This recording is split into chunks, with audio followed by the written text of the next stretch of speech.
உலகமெங்கும் உள்ள அனைத்து இறைமக்களுக்கும் வணக்கம். நீங்கள் புதுசாக எங்கள் வீடியோ பார்க்குறதா இருந்தால் கீழே இருக்கிற சப்ஸ்கிரைப் பட்டனை ப்ரெஸ் பண்ணிவிட்டு பக்கத்தில் இருக்கிற பெல் ஐக்கானையும் கிளிக் பண்ணிக்கோங்க. அப்போ தான் நாங்கள் புதுசாக போடுற வீடியோட அப்டேட் உங்களுக்கு கிடைக்கும். வாங்க இப்போ வீடியோக்குள்ளே போகலாம். தவக்காலம் முதல் ஞாயிறு 22/2/2026. திருப்பலி முன்னுரை.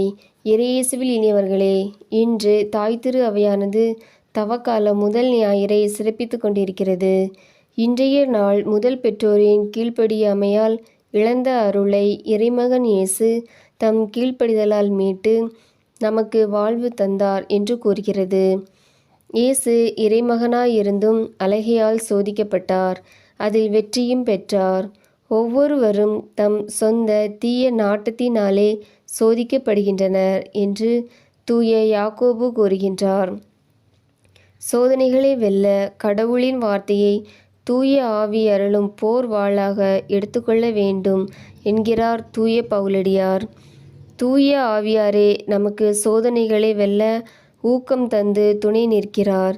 இறையாட்சியை உரிமையாக்க அழைக்கும் இந்த தவக்காலத்தில் நற்செய்தியின்படி வாழ்வதும், நோன்பிருப்பதும், ஜெபிப்பதும், தான தர்மங்கள் செய்வதும், சக மனிதரை அன்பு செய்வதும் நமது நோக்கமாக கொள்வோம். கடவுளின் கட்டளைகளை கடைபிடித்து இறையாசீர் பெறுவோம். முதல் வாசகம். தொடக்க நூலிலிருந்து வாசகம். அதிகாரம் 2, இறைவார்த்தைகள் 7 முதல் 9, மேலும் அதிகாரம் 13, இறைவார்த்தைகள் 1 முதல் 7 முடிய. முதல் வாசக முன்னுரை. மண்ணிலிருந்து மனிதனை உருவாக்கிய கடவுள் ஏதேன் தோட்டத்தில் மகிழ்ச்சியாக வாழ செய்தார். தோட்டத்தின் நடுவில் உள்ள நன்மை தீமை அறியும் மரத்தின் கனியை உண்ண வேண்டாம் என்ற கட்டளையும் கொடுத்தார். சாத்தானின் சூழ்ச்சியால் அம்மரத்தின் கனியை தின்று நம் முதல் பெற்றோர் குற்றம் செய்து கடவுளின் அன்பை இழந்தனர். நன்மையான பாதையில் நடந்து கடவுளின் அன்பையும் அருளையும் நாம் பெற வேண்டும் என்று கூறும் தொடக்க நூலின் வாசகத்தை கேட்போம். இரண்டாம் வாசகம்.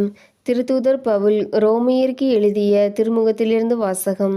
அதிகாரம் 5, இறைவார்த்தைகள் 12 முதல் 19 முடிய. இரண்டாம் வாசக முன்னுரை. நம் முதல் பெற்றோர் கடவுளுக்கு கீழ்ப்படியாததால் உலகத்தில் பாவம், சாவு தோன்றியது. நம்மை பாவத்திலிருந்தும் சாவிலிருந்தும் மீட்கவே கடவுள் தம் மகன் இயேசுவை இவ்வுலகிற்கு அனுப்பி நம்மை மீட்டார். அதனால் நாம் இறைவனின் அருள் கொடைகளையும் பெற்றுக்கொண்டோம். இயேசுவை போல் நாமும் கடவுளின் கட்டளைகளுக்கு கீழ்ப்படிந்து அவருக்கு ஏற்புடைய மக்களாய் வாழ வேண்டும் என்று கூறும் ரோமையர் திருமுகத்தின் வாசகத்தை கேட்போம். நற்செய்திக்கு முன் வாழ்த்தொலி. மனிதர் அப்பத்தினால் மட்டுமல்ல, மாறாக கடவுளின் வாய்ச்சொல் ஒவ்வொன்றாலும் வாழ்வர். நற்செய்தி வாசகம். தூய மத்தேயு எழுதிய நற்செய்தியிலிருந்து வாசகம். அதிகாரம் 4, இறைவார்த்தைகள் 1 முதல் 11 முடிய. விசுவாசிகள் மன்றாட்டு. கீழ்ப்படிதலின் நல் மாதிரியாம் அன்பு இறைவா, எங்கள் திருத்தந்தை, ஆயர்கள், அருட்பணியாளர்கள், அருட்சகோதரிகள், துறவிகள் அனைவர் மீதும் உமது ஆசிரை பொழிந்தருளும். அவர்கள் தங்கள் வாழ்வால் இயேசுவை பிரதிபலிக்கும் நல் சீடராய் வாழ்ந்திட வேண்டுமென்றும், உடல் உள்ள ஆன்ம நலம் தந்து காத்திட வேண்டுமென்றும், இறையழைத்தல் பெருக வேண்டுமென்றும் இறைவா உம்மை மன்றாடுகிறோம். வாழ்வின் வழிகாட்டியாம் அன்பு இறைவா, அறிவியல் யுகத்தில் வாழும் நாங்கள் அலைபேசியில் எங்கள் நேரத்தையும் உழைப்பையும் வீணடிக்காமல் ஜெபித்தல், திருப்பலி கொண்டாட்டத்தில் பங்கு பெறுதல் என்று ஆன்மீக காரியங்களில் அக்கறை கொண்டவர்களாய் வாழ வேண்டும் என்றும், இறைமனித உறவில் மகிழ்ச்சி காண வேண்டும் என்றும் இறைவா உம்மை மன்றாடுகிறோம். அறிவின் பிறப்பிடமாம் அன்பு இறைவா, அரசு தேர்வு எழுத இருக்கும் 12ஆம் வகுப்பு மற்றும் 10ஆம் வகுப்பு மாணவ செல்வங்களை உமது ஆசிரால் நிரப்பியருளும்.